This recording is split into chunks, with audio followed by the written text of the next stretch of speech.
지금 대한민국은 20대 대통령 선거에 국민의 관심이 다 가 있습니다.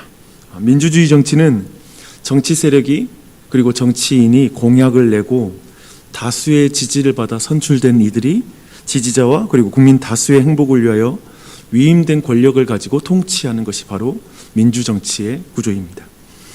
대통령은 우리나라 헌법과 정치 구조에서 정말 중요한 직책입니다. 현재 러시아와 그리고 우크라이나의 그런 갈등 그리고 그 전쟁 상황 속에서도 우리는 양국의 대통령의 위치가 얼마나 중요한지에 대해서 보고 있습니다. 대선을 위해서도 기도하는 이 아침이 됐으면 좋겠고요. 또 남은 대선 때까지 계속해서 여러분이 이 일을 놓고 기도했으면 좋겠습니다. 민주정 이전에 우리나라는 사실 왕정이었습니다. 왕정에서 왕은 동서양을 막론하고 천자라고 이렇게 여겨졌습니다. 하늘의 아들, 신의 아들이라고 불리면서 자신의 권력을 견고하게 했습니다. 하지만 권력자는 하늘을 두려워했을까요? 오늘날의 선거철에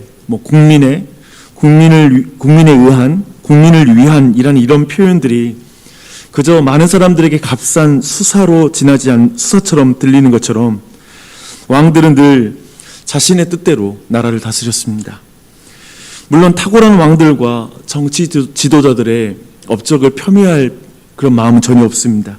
하지만 늘 권력은 얼마 가지 않아 부패했습니다. 왕정이든 민주정이든 인간이 만든 제도의 본질과 그 한계는 분명하다는 것을 우리는 알고 있습니다. 우리의 역사를 한번 생각해 보십시오. 조선 왕조의 왕정을 경험하다가 일제의 지배를 받았죠. 그리고 그 이후에는 대한민국 정부가 수립될 때, 그리고 6월 항쟁을 통해서 모든 시민들이 대통령을 뽑을 수 있는 직접 선거에 참여할 수 있도록 헌법의 길이 열렸을 때 모두 새로운 세상이 열릴 줄 알았습니다. 지금도 계속 논의되는 것은 지도자들을 뽑는 방식이 바뀐다면 좀 더 다수의 의견이 잘 반영된 그런 대선구제, 소선구제, 중선구제 여러 가지 선거구 자체에 대한 그런 민심이 반영되는 구조를 바꾸게 된다면 또 다른 세상이 올 것이라고 또한 주장하고 있습니다. 저는 시대에 따라서 적절하게 모든 선거 제도가 알맞게 바뀌는 것이 필요하다고 생각합니다. 하지만 그것마저도 한계가 있음을 금방 발견하게 될 것이고요. 또 그때 다시 그것은 개혁의 대상이 될 것입니다. 너무 비관적인가요? 제가 오늘 본문을 설명하고 나서 아주 긍정적인 메시지로 마무리하겠습니다. 오늘 본문은 왕에 대한 규례인데요. 이것은 신명기에서 아주 놀랍고 아주 중요한 본문입니다. 사실 인류 역사에서도 매우 의미심장한 본문이라고 말할 수가 있습니다. 오늘 본문에서 하나님은 조건적인 명령을 하십니다. 이스라엘 백성이 가나안 땅에 들어가 거주할 때에 우리도 우리 주위의 모든 민족들 같이 우리의 왕을 세워야겠다라는 생각이 나거든. 즉 대표를 뽑는 지도자를 뽑는 방식을 새롭게 바꾸자라는 주장이죠. 이렇게 되면 왕을 세우는 이 문제 옆에 이제 재판장을 세우라는 명령과는 달리 백성들이 왕을 요구하는 그 일이 있게 되면 그들의 말을 따라 왕을 세우라는 허용적인 명령이 오늘 말씀입니다. 허용적 명령이라는 이 의미는 플랜 A는 아니라는 말처럼 들립니다. 그렇죠? 계속 보겠습니다. 왕을 세워야 한다면 왕을 세우는 기준은 하나님이 택하신 사람이어야 하고 이스라엘 민족 중에 뽑아야 된다라는 그런 조건을 달아주고 있습니다. 이어서 하나님은 세움을 받은 왕이 주의해야 될 명령을 경고로 이제 주십니다. 세 가지 부정적인 명령이 있고요. 한 가지 적극적 명령이 주어집니다. 그런데 이 모든 명령은 한마디로 이스라엘 백성을 애굽으로 다시 돌아가게 하지 말라라는 것이 사실 이 모든 명령의 핵심입니다. 특별히 이스라엘의 왕은 바로 왕이 되면 안 된다라는 것과 또 이스라엘을 애굽 땅처럼 바꾸지 말아라라는 명령이라고 말할 수 있습니다. 이스라엘 왕으로서 그렇게 하나님께서 그 땅에 보내신 이유가 분명히 있으니까요. 하나님의 나라잖아요. 그 말이 어떤 의미인지 한번 부정적인 명령 세 가지와 적극적인 명령 한 가지를 통해서 애굽으로 돌아가지 말라라는 명령이 무슨 의미인지 한번 살펴보도록 할게요. 첫 번째로는 말을 많이 두지 말아라 라고 명령하고 있습니다. 이 당시에 애굽은 말로 굉장히 유명했습니다. 이것은 병력, 국방력에 의지하여 통치하는 대신 하나님을 신뢰함으로 통치해야 된다라는 것을 말하는 것입니다. 하나님이 군사력입니다. 하나님의 나라에서는 그렇습니다. 하나님이 가장 든든한 힘이에요. 그런데 이스라엘의 왕은 하나님의 주권과 하나님의 도우심을 의지해야 되지, 말이 많고 그리고 무기가 많고 군사가 많은 걸 의지하지 말아라 라는 걸 강조하는 것입니다. 모든 명령은 하나님의 약속, 내가 돌보아 줄 것이다 라는 것을 믿고 나아가는 거예요. 그래서 늘 하나님은, 잘 보십시오, 열왕기와 역대기에서 읽었던 모든 전쟁 상황에서 나를 믿어라는 걸 강조하죠. 내가 지켜줄게. 이것을 믿는 게 강조됩니다. 그래서 약속에 대한 믿음이 강조된다는 걸 볼 수가 있습니다. 두 번째 명령은 아내를 많이 두지 말라라고 말하고 있습니다. 이것은 여인들을 인하여 신앙과 그 생각이 미혹될 수 있다라는 것을 말해주고 있습니다. 참된 즐거움과 기쁨을 아내를 많이 두는 데서 찾지 말고 하나님에게서 찾아야 된다라는 걸 말하고 있습니다. 그리고 세 번째로 은금을 자기를 위하여 많이 쌓아두지 말라라고 이렇게 명령하고 있습니다. 왕은 하나님을 대신하여 백성을 위하는 사람이잖아요. 그런데 자기를 위하여 은금을 많이 쌓는 것은 왕으로서는 피해야 할 일입니다. 그리고 어떻게 결국 자기를 위하여 은금을 쌓는 것을 추구하게 되면 선한 통치는 불가능하게 되겠죠. 참된 만족은 은금으로부터 주어지지 않습니다. 오직 하나님께로부터 오는 줄 믿습니다. 이것을 믿는 왕이어야 한다는 걸 강조하는 것이죠. 마지막으로 주어진 적극적인 명령이 아주 중요합니다. 그 명령 뭐냐면 율법을 옆에서 두고 떠나지 말게 하라는 것입니다. 율법을 가까이 두라라는 것입니다. 이것은 고대 근동을 떠나 굉장히 충격적인 명령입니다. 하나님의 말씀을 기준으로 통치하는 나라, 하나님의 말씀이 헌법인 나라를 세우라는 것입니다. 메콤빌리라는 신학자는 이렇게 말했습니다. 만일 그 땅의 법이 고대 근동의 전형적인 왕을 중심으로 형성되지 않는다면 무엇이 헌법의 기초라는 말인가? 대답은 토라다.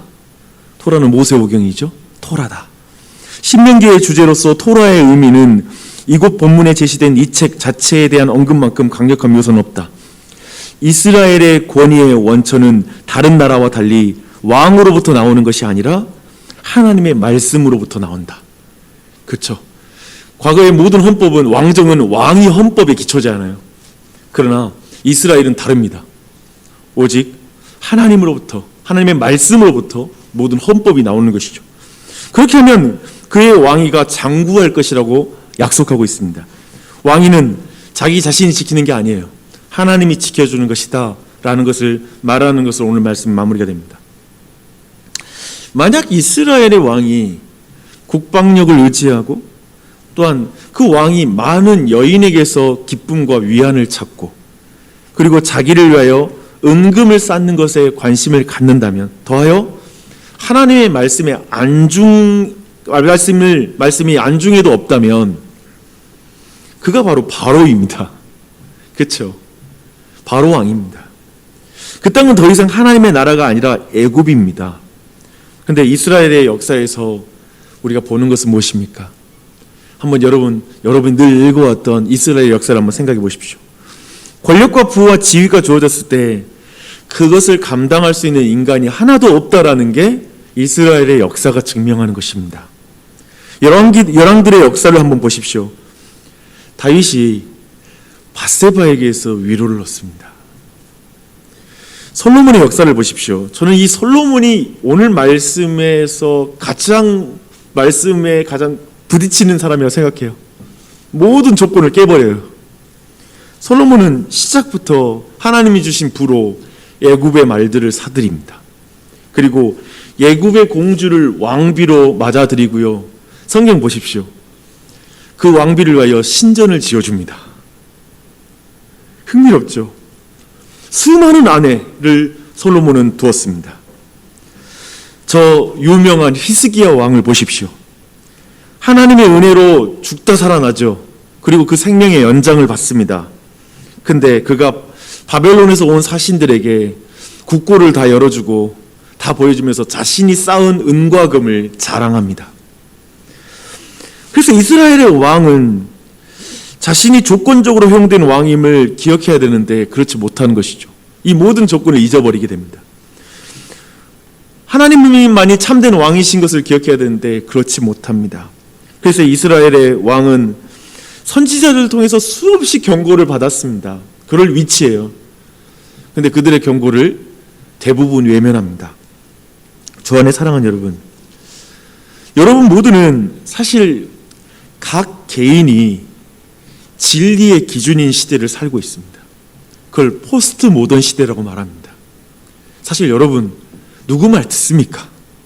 이제 성인이 되고 나서 여러분에게 자신 있게 뭔가를 말해줄 권위는 없을 것입니다. 뭐 직장에서 일에 대한 충고는 있을지 모르지만 여러분의 인생에 대해서 간섭할 사람 거의 없습니다. 이제 그런 모든 사상적 기반은 없습니다. 그걸 지지해주는 어떤 정신체계도 지금 포스트 모던 시대는 없어요. 여러분이 왕이에요. 근데 이런 시대에 하나님을 왕으로 모신 삶이란 어떤 삶일까요? 또 하나님을 우리 가정의 왕으로 모셨다라고 말할 때 하나님을 왕으로 모신 가정은 어떤 가정일까요? 오늘 왕에게 주어진 이 명령을 여러분 기억하십시오. 국방력, 여인, 은금은 오늘날에 어쩌면 돈, 권력, 섹스라고 말할 수 있을 것입니다. 이런 것들을 마음껏 누리는 바로 왕이 되고 싶지 않습니까? 우리가 생각하는 왕이란 그런 왕이죠. 이런 모든 걸 마음껏 누릴 수 있는 것, 자기의 욕망만큼 누릴 수 있는 위치. 인생 한 번 사는 것, 바로 왕이 되고 싶지 않습니까? 하지만 하나님의 백성은 그의 가정과 교회를 애굽으로 만들지 않기로 결정한 사람입니다. 난 바로 왕의 길을 걷지 않겠습니다. 이 길을 여러분 결정하셨습니까? 아멘. 난 바로 왕이 되지 않을게요. 우리 가정은 애굽이 될 수 없어요. 우리 교회는 애굽이 될 수 없어요. 은금의지하고 그리고 그저 어떤 위안을 이 세상의 쾌락과 오락에서 찾고 또한 어떤 힘, 돈, 권력 이런 것에 우리의 힘을 찾지 않습니다. 하나님이 보여주실 거야. 하나님이 나와 우리 가정의 참된 즐거움과 기쁨이야. 난 5,000명 분의 그 재물을 쌓는 부자가 되기보다 5,000명에게 나누는 삶이 되고 싶어. 그게 내가 걸어갈 길이야. 그것이죠. 제가 오늘 말씀 서두에 선거를 앞두고 긍정적인 메시지 하나 나눈다고 했는데요. 사무엘상 8장에 보면 이스라엘 백성이 왕을 요구하는 사건이 하나 나옵니다. 사무엘이 굉장히 싫어합니다. 하나님도 이 일을 이렇게 평가합니다. 여호와께서 사무엘에게 이르시되 백성이 내게 한 말을 다 들으라. 이는 그들이 너를 버림이 아니요 나를 버려 자기들의 왕이 되지 못하게 하려 함이라. 그러므로 그들의 말을 듣되 너는 그들에게 엄히 경고하고 그들을 다스릴 왕의 제도를 가르치라.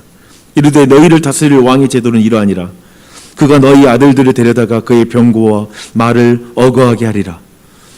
그들이 그 병거 앞에서 달릴 것이며 그가 또 너희의 아들들을 1000부장과 50부장을 삼을 것이며 자기 밭을 갈게 하고 자기 추수를 하게 할 것이며 자기 무기와 병거의 장비도 만들게 할 것이며 그가 또 너희의 딸들을 데려다가 향료 만드는 자와 요리하는 자와 떡 굽는 자로 삼을 것이며. 이스라엘 백성이 왕을 요구하죠.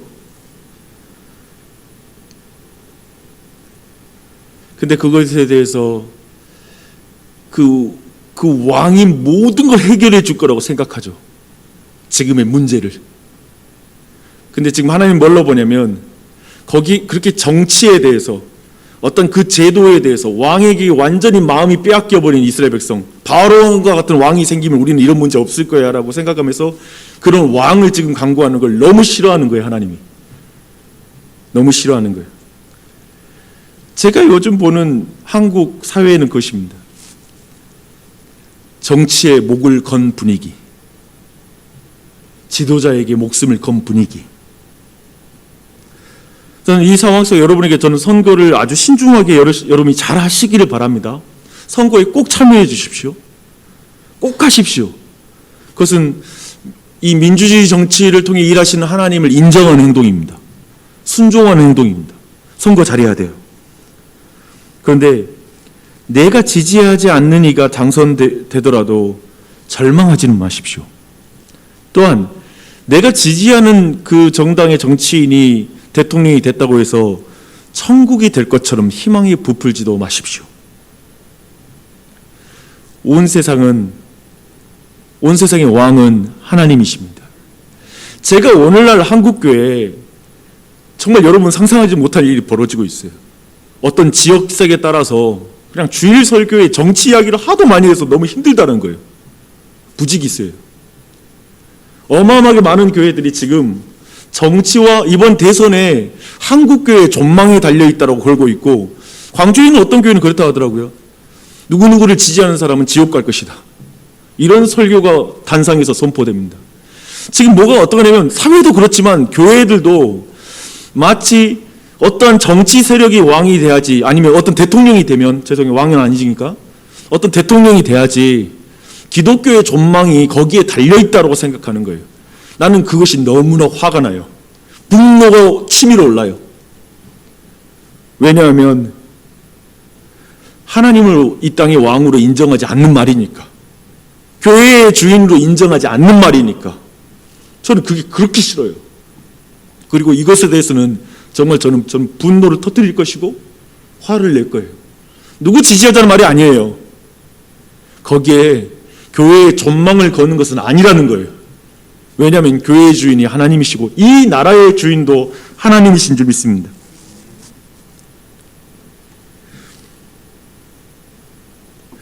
이 땅에 정말 탁월한 정치 지도자를 왕으로, 그리고 아니 어떤 거기에 목숨을 거는 것은 하나님을 버리는 행동입니다. 하나님을 인정하지 않는 행동입니다. 저는 그래서 그 부분을 경계합니다. 근데 이게 여러분에게 긍정적인 메시지라는 건 뭐냐면, 진짜 이 세상의 정치 지도자가 누가 되든 어쩌면 여론의 지형으로 보면 우리 교회의 절반은 이쪽을 지지할 수 있고 절반은 이쪽을 지지할 수 있겠죠. 근데 여기에 우리가 낙심하거나 여기에 우리가 들뜰 필요는 없다는 거예요. 하지만 양비론도 걸려서 우리가 막 정치에 참여하지 않거나 이런 식으로 가지 마십시오. 기독교는 그런 식으로 사는 게 아닙니다. 이 땅이 좀 더 나아지는 땅을 위해서 우리는 적극적으로 선거에 참여하고 정치에 기독교인이 들어가야 될 것이고 다양하게 활동해야 돼요. 저는 그렇게 확신해요. 근데 거기에 그 모든 것이 이 땅을 천국으로 만들거나 이 땅에 정말 하나님의 나라를 그들이 이루어내거나, 저는 그렇지는 않다고 생각합니다. 저는 이게 여러분의 긍정적 메시지가 됐으면 좋겠네요. 누가 되든 하나님의 왕이십니다. 교회는 하나님이 지키십니다.